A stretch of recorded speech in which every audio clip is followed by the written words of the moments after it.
ડૉક્ટરનો role મારી દ્રષ્ટિએ એવો હોવો જોઈએ કે જ્યારે માણસને ખબર છે કે બીમારી જીવલેણ છે, મારી પાસે 5 વર્ષ છે, 10 વર્ષ છે, 15 વર્ષ છે, એ 15 વર્ષ એના સારામાં સારા ખુશી ખુશી કઈ રીતે જાય.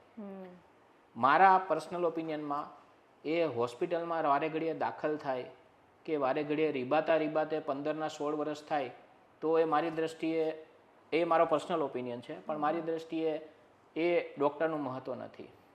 ડૉક્ટર એ ભગવાન નથી, એ ભાગીદાર છે. પણ દર્દી અને એના સગાઓ શાંતચિત્તે ખુશ રહીને અને સારામાં સારા નિર્ણયો, સાચામાં સાચા નિર્ણયો કઈ રીતે લઈ શકે કે જ્યારે એ દુનિયામાં ના હોય ત્યારે એમના સગાઓ એ પાછળથી હેરાન ના થાય, અને જ્યાં સુધી એ હોય ત્યાં સુધી એની દરેક ઈચ્છાઓ પૂરી થાય. એ મારો પર્સનલ અભિગમ છે.